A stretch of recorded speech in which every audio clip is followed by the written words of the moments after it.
তবে আমার কাছে সব থেকে বেশি দুঃখ লেগেছে, ইজি একটা ক্যাচ ছিল পাওয়ার প্লের তৃতীয় ওভারে হেথাম নাইটে, সেটা মিস করেছে। জীবনে প্রথমবার দেখলাম যে 6 উইকেট যাবার পরও 76 রানের পার্টনারশিপ হয়। এটা পুরুষদের ক্ষেত্রে জীবনে দেখি নাই, তবে আমরা মহিলাদের ক্ষেত্রে দেখলাম গতকালকে বাংলাদেশ ভার্সেস ইংল্যান্ডের ম্যাচে। বাংলাদেশ খুব ভালোভাবেই ডমিনেট করছিল মিডল অর্ডারগুলোতে। তো সেখানে দেখতে পারলাম 6 উইকেট যাওয়ার পর বাংলাদেশের উইকেটই নিতে পারছে না।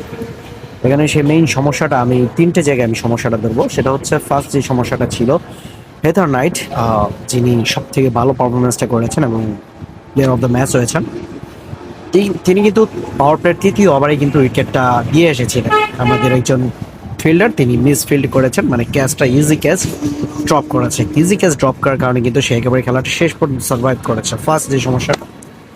সেকেন্ড সমস্যাটা হচ্ছে নিগার সুলতানা জ্যোতি যে পাকনামিটা করেছে, হ্যাঁ, 35 ওভার পর থেকে 40-42 ওভার পর্যন্ত যে পাকনামিটা করেছে, ওই পাকনামির কাছে আমরা ম্যাচটা হেরে গিয়েছি। পাকনামি কোনটা দেখেন, ফাহিমা খাতুন তিনি অসাধারণ বোলিং করছিলেন, তার হাতে 3টে ওভার বাকি রয়েছিল। আমার কথা ছিল যে ভাই, বলের থেকে তো রান অনেক কম, আপনি ডট বল করিয়ে কোনো লাভ নেই, এখানে আপনার উইকেটিং বল করতে হবে।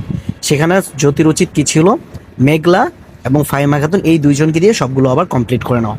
কারণ আপনার 35 ওভারের পর ফাহিমা খাতুন যে 3টে ওভার ছিল, যদি অ্যাটাকিং ফিল্ড করতো, ফাহিমা খাতুনকে রাগ করে মারতে গিয়েও হেথার নাইট আউট হতে পারতো। তো নিগার সুলতানার জ্যোতি আমার কাছে মনে হয় এটা পাকনামি করেছে, বিশাল পাকনামি। এবং এই জন্যই মহিলাদের আসলে হাঁটুর নিচে যে বুদ্ধি থাকে, নিগার সুলতানার জ্যোতিকে দেখলে বোঝা যায়।